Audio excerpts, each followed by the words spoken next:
नमस्कार मित्रों, स्वागत है आपका स्टडी आईक्यू में। आज हम लोग एक बहुत ही दिलचस्प डिस्कशन करने वाले हैं इंडिया और चाइना से जुड़ा हुआ। हम लोग बात करने वाले हैं एक गेम ऑफ चेस जो हिमालय रीजन में हो रहा है बिटवीन इंडिया एंड चाइना।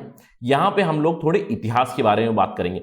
हम लोग सब जानते हैं कि पिछले साल मई जून से इंडिया का स्टैंड ऑफ चल रहा है, बहुत सी बातें चल रही है टू डिसएंगेज एटसेट्रा। तो हम लोग ये जो 2020 में हो चुका है इस चीज को कंपेयर करेंगे 1962 में जो वॉर हुआ था और उस चीज की डेवलपमेंट के साथ, और एक सवाल का जवाब देंगे कि will there be a war in 2020 और perhaps now 2021 also. So let's begin our discussion. But before that, I am your friend Rahul Saigaonkar. अगर आप मुझे फॉलो करना चाहते हो you can follow me on the ID Rahul Sai 222। मेरा फेसबुक, इंस्टाग्राम और Telegram channel का आईडी सेम है। इसके अलावा स्टडी आईक्यू आपके लिए लाया है smart course for UPSC 2021। For more information please download the app from Google Play Store and don't forget to subscribe to our channel Study IQ. चलिए पहले ऑब्जर्वेशन के बारे में बात करते हैं। हम सब जानते हैं कि पिछले साल मई और जून में स्टैंड ऑफ शुरू हुआ था, बहुत सारे स्कर्मिशेस हुए और एक वायलेंट फेस ऑफ भी हुआ गलवान वैली में, जहां पे भारत के कई सोल्जर्स शहीद हुए, चाइना की तरफ से भी सोल्जर्स मारे गए। तो ये एक ऐसा स्टैंड ऑफ है जो 1962 के बाद इतना ज्यादा भीषण रूप ले चुका है। तो इन सब डेवलपमेंट्स के ऊपर हम लोग एक सवाल जरूर उठा सकते हैं कि इज 2020 अनदर 1962 और perhaps in 2021 will we have a war. अगर हम लोग स्टेटमेंट देखें हमारे एक्सटर्नल अफेयर्स मिनिस्टर की, एस जयशंकर ने ऑलरेडी कह दिया है कि जो करंट सिचुएशन है it is surely the most serious situation along the India-China border since 1962। 1962 में इंडिया और चाइना के बीच एक वॉर हो चुका है जहां पे China was an outright winner, right. तो this situation right now is most extreme. Although बीच में स्कर्मिशेस बहुत सारे हो चुके हैं, जैसे कि 1967 में नाथुला में स्कर्मिशेस हो चुके थे, सुमदुरंग चो में हो चुके हैं, 1980s में बहुत सारे skirmishes have happened. But this situation right now May June 2020 has been very very extreme. तो इस चीज से एक सवाल जरूर उठ जाता है, क्या 2020 में भी वही हो रहा है जो 1962 में हुआ था। चलिए अब कंपेयर करते हैं। पहले बात करते हैं 1962 के बारे में, देखते हैं कि 1962 में क्या हुआ था। देखिए 1962 से पहले जो पहला क्लैश हुआ था, जब हम कह सकते हैं कि लड़ाई शुरू हो चुकी थी फॉर्मली, 1959 अगस्त में सबसे पहला बॉर्डर क्लैश हुआ था भीषण वाला लोंगजू सेक्टर में, Longju towards Arunachal Pradesh in the eastern sector. और अगर आप उस टाइम की डेवलपमेंट देखोगे तो यू विल फील कि 1962 में भी वही हुआ था और अभी 2020 में भी वही हुआ है, क्योंकि जैसे ही क्लैशेस हुए चाइना ने कहा कि इंडिया के ट्रूप्स ने क्रॉस किया था मैकमोहन लाइन और ईस्टर्न बॉर्डर और ओपन फायर किया, तो चाइना ने रिटेलिएट किया। और अगले ही दिन इंडिया ने प्रोटेस्ट किया कि चाइनीज स्टेटमेंट गलत है। उन्होंने कहा कि चाइना के ट्रूप्स ने इंडियन टेरिटरी में एंटर किया था और ओपन फायर किया, इसीलिए इंडिया ने रिटेलिएट किया था। तो isn't it a deja vu in 2020? क्या हुआ 2020 में? यही हुआ। चाइना ने स्टेटमेंट दिया कि Indian troops started the fight, India के स्टेटमेंट आया कि चाइना ने शुरू की थी फाइट। तो it's nothing but a deja in 2020। isn't it the same thing happened in 1962? ऐसी ही कुछ डेवलपमेंट हो रही। तो चलिए बात करते हैं बैकड्रॉप ऑफ वॉर के बारे में। हम सब जानते हैं कि 1947 में इंडिया बिकेम इंडिपेंडेंट, राइट, और 2 ही साल बाद People's Republic of China came into being. यानी कि दोनों देशों की इतिहास थोड़ी सिमिलर थी, क्योंकि इंडिया के ऊपर ब्रिटिश ने रूल किया था, चाइना को तो बहुत सारे इंपीरियलिस्ट ने रूल किया हुआ था। तो both have had similar history and both have had similar kind of a birth also at similar time. बट दोनों की जो डेवलपमेंट थी वो डिफरेंट थी। India became a democratic country and China obviously followed a communist model. और immediately China became aggressive and expensive. 1950 में China ने जल्दी से तिब्बत को एनेक्स कर लिया और तभी इंडिया ने ऑल्दो अनाउंस किया था कि we do not have any claims over this particular territory. In fact Nehru चाहते थे कि इंडिया और चाइना के अच्छे रिश्ते बने, तो उन्होंने इनफॉर्मली जरूर ये कहा था कि तिब्बत को हम लोग एक्सेप्ट करते हैं। इनफैक्ट इंटरनेशनल फोरम पे भी चाइना को इंडिया ने बहुत जगह पे प्रोटेक्ट जरूर किया था। और फॉर्मली 1954 में इंडिया और चाइना के बीच पंचशील अग्रीमेंट साइन हुई, जहां पे India did recognise China suzerainty over Tibet. और ये तो यूफोरिया का टाइम था, बिल्कुल मैं कह सकता हूं कि 1950 से लेके 1959 तक एक यूफोरिया जरूर था, हिंदी चीनी भाई भाई वाला। Indian prime minister visited China, Chinese counter part visited India, तो बहुत ज्यादा यूफोरिया था। तो क्योंकि नए देश थे, बोथ वर नेसेंट कंट्रीज और काफी ज्यादा एक्साइटमेंट थी, तो इसीलिए positive relations were quite expected, लेकिन बहुत ही जल्द ही एक यू टर्न हो गया। 1954 में इंडिया ने नए मैप पब्लिश किए जिसमें उन्होंने अक्साई चिन, जो लद्दाख यूनियन टेरिटरी में अभी आता है, उसकी बाउंड्रीज इंडिया में बताई। और कुछ ही सालों बाद, इनफैक्ट सून मैंने लिखा हुआ 1957 में, 3 साल बाद इंडिया को पता चला कि अक्साई चिन से तो चाइना ने ऑलरेडी एक रोड बिल्ड कर दी है। चाइनीज टेरिटरी से तिब्बत को उन्होंने ज्वाइन कर दिया था थ्रू अक्साई चिन। इसके बाद इंडिया ने प्रोटेस्ट जारी किया और बॉर्डर क्लैशेस शुरू हो गए। इंडिया के प्रोटेस्ट फ्रीक्वेंट होते रहे, बॉर्डर क्लैशेस भी चलते रहे। जनवरी 1959 में चाइना ने अनाउंस कर दिया कि the boundary dispute between India and China is not resolve, not just in the western sector but in the eastern sector also. उन्होंने क्लेम किया अरुणाचल प्रदेश को भी, अक्साई चिन को कंप्लीटली क्लेम किया था। उन्होंने कहा कि we do not believe in the McMahon line, we do not believe in the 1914 Shimla agreement, क्योंकि हमारा कोई रिप्रेजेंटेटिव था ही नहीं।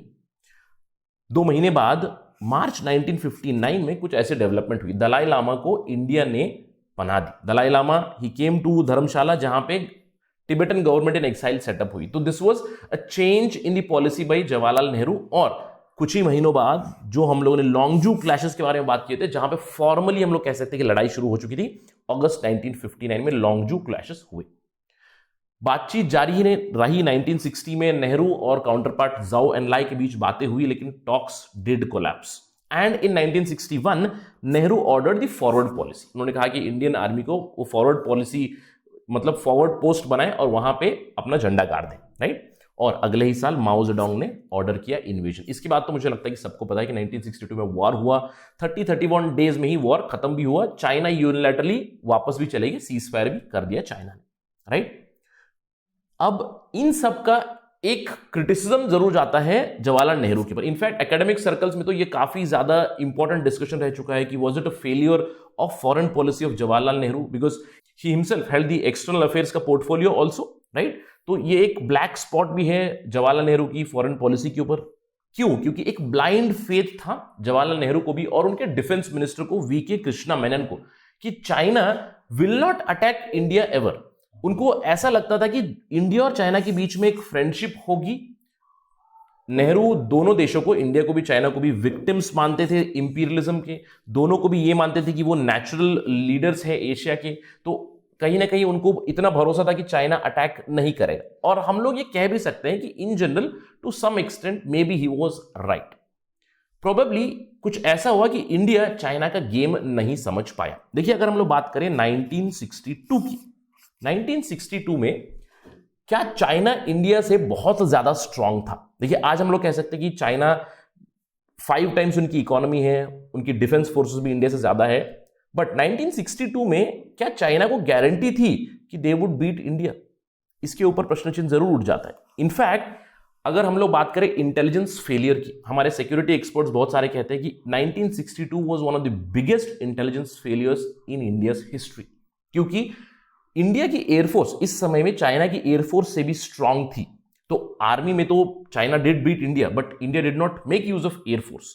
अगर एयरफोर्स यूज करते तो शायद नतीजा कुछ और होता, राइट। तो this is considered as one of the intelligence failures. तो इसका मतलब क्या होगा कि China might not be sure in 1962 कि वो इंडिया को हरा देगी, क्योंकि न्यूक्लियर पावर तो नहीं बने थे उस समय पे, राइट। उसके बाद ही न्यूक्लियर पावर बने, इंडिया भी और चाइना भी, राइट। तो चाइना ने फिर अटैक क्यों किया?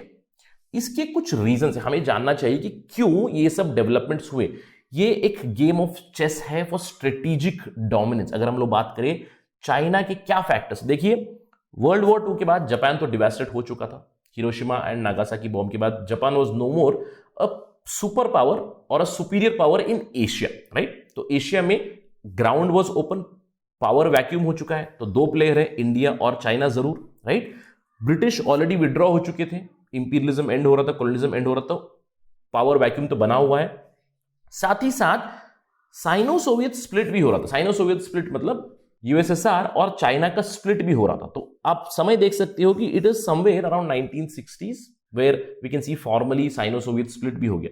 तो China was becoming alone also, right. और सबसे बड़ा रीजन था failure of the great leap forward. Mao Zedong की पॉलिसी थी कल्चरल रेवोल्यूशन की, ग्रेट लीप फॉरवर्ड की, which was rather unpopular, right. तो इसकी वजह से चाइना ने रुख बदलने के लिए एक अग्रेसिव स्टांस लिया, स्ट्रेटेजिक डोमिनेंस बढ़ाने के लिए, इंडिया के साथ कंपटीशन बढ़ाने के लिए एक लिमिटेड वॉर किया और चाइना का जो बेट था इस लिमिटेड वॉर का उसमें उन्होंने सक्सीड भी किया। तो probably Indian foreign policy makers did not understand this game of strategic dominance and they lost 1962। But अब सवाल ये उठता है कि 2020 में भी क्या ऐसा ही हो रहा है? देखिए, अगर हम लोग बात करें सिचुएशन किस तरह की है, सिचुएशन कुछ उसी तरह की है। अगर हम लोग बात करें वीक इकोनॉमिक ग्रोथ हो रही है चाइना की। 1979 में चाइना ने ओपन अप की अपनी इकोनॉमी। 1979 से लेकर 2010-2015 तक काफी अच्छी उनकी इकोनॉमिक ग्रोथ रही, लेकिन अब उनकी इकोनॉमिक ग्रोथ स्लो डाउन हो रही थी क्योंकि India did become emerging economy of the world by beating China in terms of the GDP growth rate, right? तो इकोनॉमिक ग्रोथ वीक है। यूएस और चाइना का ट्रेड वॉर चल ही रहा था 2017 से। इसी बीच कोविड का आउटब्रेक भी हुआ जिससे सवाल उठाए जा रहे थे चाइना के ऊपर। और साथ ही साथ अगर हम लोग इंडिया की बात करें, देखिए कोविड आउटब्रेक हो चुका है, अभी वैक्सीन निकल चुकी है, तो इकोनॉमिक ग्रोथ के टर्म्स में भी चाइना इंडिया से आगे ही चल रहा है। तो economic recovery is faster in China compare to India. Added to it, India is stuck in the prisoner's dilemma. अभी तक इंडियन फॉरेन पॉलिसी मेकर्स को यह नहीं पता चला कि हम लोग डील कैसे करें चाइना के साथ। So we are stuck in this prisoner's dilemma, and that is why probably China has gone through with this Galwan clash, and probably we might not see a war क्योंकि अब situation अलग है, क्योंकि अब दोनों के पास टॉयस है। क्या टॉयस है? We have nuclear weapons, both India and China nuclear powers, so a war cannot be expected as in 1962, but skirmishes, the strategic dominance game is going to go on. कौन लेगा upper hand, इसमें ये game चलता ही रहेगा। और India के सामने एक ही चीज है कि इंडिया को चाइना की गेम को अंडरस्टैंड करना चाहिए, क्योंकि गेम ज्यादा कुछ बदला नहीं है। 1962 में भी यही था और 2020 में भी यही है। तो हमें गेम समझना चाहिए और रेस्पॉन्ड करना चाहिए अकॉर्डिंगली। इनफैक्ट इंडिया को थोड़ा सा अग्रेसिवली, असर्टिवली भी रेस्पॉन्ड कर सकते हैं ताकि वो गेम को कंट्रोल करें। That's it from my side on this part of discussion. Thank you for watching. जय हिंद।